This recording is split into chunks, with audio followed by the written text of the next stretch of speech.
Saya tertarik membuat analisis fundamental PT Panin Financial Terbuka, karena Lo Heng Ho beberapa kali mention PNLF ini, sebagai satu contoh saham yang salah harga di bursa.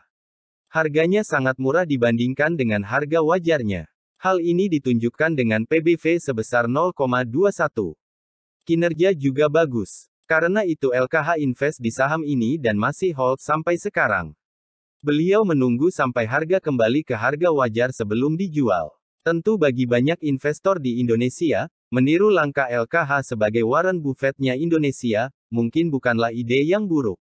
Nah, sebagus apa sih PNLF ini? Mari kita simak. Namun sebelumnya perlu saya sampaikan disclaimer, bahwa analisis ini bukan rekomendasi. Sebelum melakukan aksi beli atau jual, baiknya sudah melakukan analisis sendiri, dan apapun hasilnya menjadi tanggung jawab sendiri. Pertama-tama, saya penasaran untuk tahu, benarkah LKH invest di PNLF? Kalau benar, berapa? Apakah masih hold, atau sudah dilepas? Nah, informasi ini bisa saya peroleh dari laporan tahunan PNLF tahun 2020.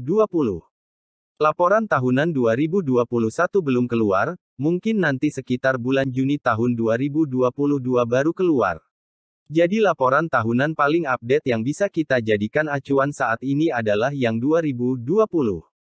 Pada halaman 34, kita bisa lihat daftar 20 pemegang saham terbesar PNLF. Berarti ini kondisi pada akhir tahun 2020. Nomor urut 2 pemegang saham terbesar adalah Lo Heng Ho, dengan kepemilikan saham 884 juta lembar, yang merupakan 2,76% dari total saham, dengan jumlah modal disetor 110 miliar rupiah. Oke, sekarang sudah confirm, bahwa benar LKH invest di saham PNLF, dengan nilai yang signifikan, sebagai pemegang saham terbesar kedua, setelah PT Paninvest Terbuka. Sekarang, saya penasaran, kapan si LKH membeli saham PNLF? Kira-kira pada harga berapa dia beli? Untuk itu saya coba telusuri laporan tahunan PNLF beberapa tahun ke belakang, dan ketemulah data berikut ini. Nama LKH sudah muncul di daftar 20 pemegang saham terbesar sejak tahun 2017. Tahun 2016 dan sebelumnya tidak ada nama LKH. Bukan berarti saat itu belum punya sahamnya. Bisa jadi sudah punya, tetapi jumlahnya pasti lebih kecil dari 0,56%, yaitu persentase pemegang saham terbesar nomor 20. Jumlah sahamnya naik turun. Kita bisa lihat, yang pasti melakukan pembelian pada tahun 2017 dan 2018. Kemudian dijual sebagian pada tahun 2019. Dan kembali menambah saham PNLF pada tahun 2020. Kenapa demikian? Sekarang kita lihat histori harga saham PNLF, sejak tahun 2016 sampai dengan sekarang. LKH mulai koleksi PNLF mungkin dari akhir tahun 2016 sampai pertengahan 2017. Harga beli rata-rata sekitar 200. Pada awal tahun 2018, harga sempat naik hingga Rp300 per lembar, lalu turun kembali mendekati 200.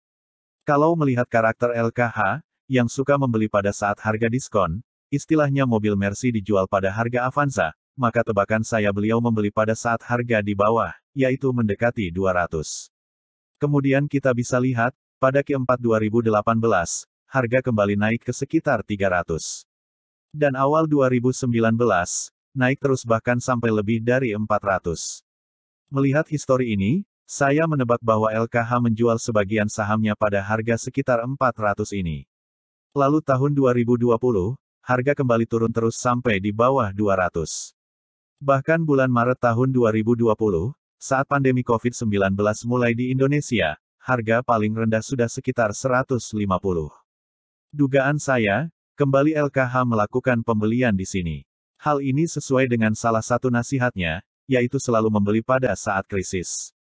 Kemudian pada pergantian tahun 2020 ke tahun 2021, harga kembali naik ke sekitar 250. Dari situ harga terus turun sampai hari ini harga sekitar 170. Kita tidak tahu pada tahun 2021 apakah LKH melakukan penjualan kembali atau masih terus membeli. Dugaan saya sih beliau masih hold sampai hari ini, karena bukan karakter beliau untuk melepas pada harga rendah. Selalu pada harga atas bahkan sampai berkali lipat dari harga pembeliannya. Nah, apabila dugaan saya tersebut benar, bahwa LKH masih hold saham ini, tentu ini menjadi clue bahwa PNLF cukup prospektif untuk dikoleksi. Mumpung harganya masih di sekitar bottom sekarang. Benarkah demikian? Coba kita analisa lebih dalam. Benarkah PNLF adalah Mercy yang dijual seharga Avanza? Indikator pertama untuk menjawab pertanyaan itu adalah menggunakan PBV. Berdasarkan data dari Yahoo Finance, PBV PNLF adalah 0,21. Ini artinya saham PNLF dijual dengan harga hanya 0,21 kali dari book value-nya. Atau kalau dibalik, berarti book value-nya 5 kali harga sahamnya. Sekarang harganya sekitar Rp170 per lembar. Kalau kita hitung 170 dibagi 0,21 sama dengan 810. Berarti harga sekarang merupakan diskon 80% dari book value-nya. Hari gini di mana bisa dapat diskon sebesar ini kecuali di bursa saham, iya nggak? Kalau misalnya PNLF hari ini bubar, dan semua asetnya dijual. Setelah dikurangi dengan hutang dan kewajiban, kemudian sisanya dibagikan kepada pemegang saham secara proporsional. Maka setiap lembar saham akan mendapat sekitar 810. Mungkin ini yang dimaksud LKH sebagai Mercy dijual harga. Tetapi sekedar harga murah saja tidaklah cukup. Kita perlu tahu bagaimana performa usahanya. Apakah menguntungkan atau tidak? Apakah bertumbuh? Untuk itu bisa kita lihat EPS-nya. Trailing 12 month, maksudnya dihitung selama 12 bulan terakhir. Earning per share-nya adalah 56,84. Dengan harga sekarang sekitar 170 per lembar saham, itu berarti bahwa price earning ratio, atau harga saham dibagi dengan penghasilan bersih adalah sama dengan 2,97. Ini termasuk sangat bagus. Analoginya dalam bisnis, modal yang kita keluarkan sekarang akan kembali 100% kurang dari 3 tahun. Menarik ya, semakin kecil pertentu semakin bagus, karena itu artinya harganya semakin murah. Berikutnya kita lihat data statistik PNLF. Tampaknya semakin mengkonfirmasi bahwa ini adalah Mercy dijual harga Avanza. Profitability-nya cukup tinggi, profit margin 56% dan operating margin 21%. Namun efektivitasnya cukup rendah, ROA cuma 1,36% dan ROE hanya 7,29%. Untuk itu kita perlu lihat neracanya supaya bisa mengerti kenapa begini. Coba kita lihat langsung di laporan keuangan PNLF. Ini adalah laporan keuangan Q3 2021. Di sini kita akan fokus pelototi laporan laba rugi dan neracanya. Ini adalah sisi pendapatan dari laporan laba rugi. Total pendapatan pada Q3 2021 adalah 2 triliun. Naik sedikit dari 1,7 triliun periode yang sama tahun 2020. Tetapi penyumbang pendapatan utamanya, yaitu penerimaan premi, mengalami sedikit penurunan. Selain dari pendapatan premi, pendapatan juga disumbang dari hasil investasi 400 miliar. Kalau kita lihat catatan keuangannya, hasil investasi ini adalah bunga deposito dan dividen. Kemudian pada sisi biaya dari laporan laba rugi. Total pendapatan 2 triliun tadi dikurangi dengan beban atau biaya sebesar 1,6 triliun. Maka laba sebelum bagian atas laba entitas asosiasi adalah 409 miliar. Setelah ditambah bagian atas laba entitas asosiasi maka didapat laba bersih periode berjalan sebesar 1,4 triliun lebih. Dilihat di catatan keuangan, laba entitas asosiasi ini adalah bagian laba PNLF di PT Bank Pan Indonesia Terbuka atau PNBN. Nanti kita akan bahas lebih lanjut. Setelah dikurangi untuk kepentingan non-pengendali, maka laba tahun berjalan yang dapat diatribusikan kepada pemilik entitas induk adalah 1,3 triliun lebih. Jika dibagi rata kepada jumlah saham total, sebanyak 32 miliar, maka jumlah laba per saham dasar atau EPS adalah 41,54. Tapi ingat ini untuk Q3 2021 ya, sedangkan EPS TTM trailing 12 month tadi sudah kita sampaikan sebesar 56,84. Oke, sekarang bagaimana dengan growth-nya? Untuk pertumbuhan, kita bisa lihat dari pendapatan premi neto dan laba periode berjalan. Dampak dari pandemi, tahun 2020, pendapatan premi neto turun sekitar 40% dari tahun sebelumnya. Dan di tahun 2021, berdasarkan laporan Q3 tadi, juga kita lihat masih turun lagi dibandingkan tahun 2020. Mungkin di tahun 2022 ini pendapatan premi bisa kembali naik. Hal ini mengingat COVID-19 sekarang sudah semakin mereda. Tapi ya, kita tidak tahu juga. Berikutnya kita akan lihat di neraca. Total aset sejumlah 32,9 triliun. Komponennya yang signifikan ada kas dan setara kas 6,1 triliun. Di catatan atas laporan keuangannya disebutkan bahwa kas dan setara kas ini dalam bentuk rekening bank dan sebagian besar deposito. Jadi secara finansial sangat sehat ya. PNLF juga tidak punya hutang sama sekali. Yang ada malah uang kasnya sangat besar ya 6 triliun. Aset berikutnya yang signifikan adalah efek dan reksadana sebanyak 3,3 triliun dan efek lain 2,3 triliun. Lalu satu item yang menarik perhatian saya karena jumlahnya paling besar adalah investasi pada entitas asosiasi sejumlah 20,3 triliun. Setelah saya telusuri di catatan keuangannya, ternyata hampir seluruhnya ini merupakan investasi pada PT Bank Pan Indonesia Terbuka atau PNBN. Dengan kepemilikan 11,1 miliar lembar saham, merupakan 46,12% dari total saham PNBN dimiliki oleh PNLF.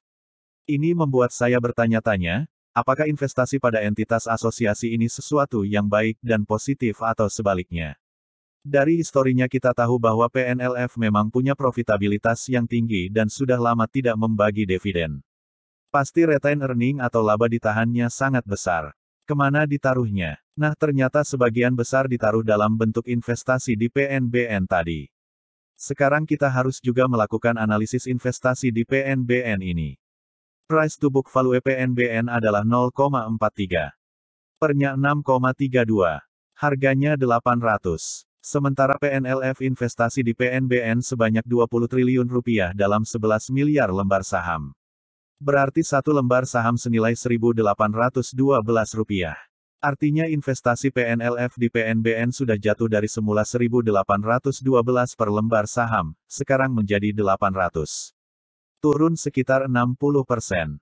Tapi saya agak bingung, karena secara historis, PNBN tidak pernah mencapai harga 1.800. Apakah hitungan saya ada yang salah? Sepertinya tidak. Market cap PNBN adalah 19,27 triliun. Kalau kita hitung kepemilikan PNLF tadi sebanyak 46,12% berarti sama dengan 8,88 triliun.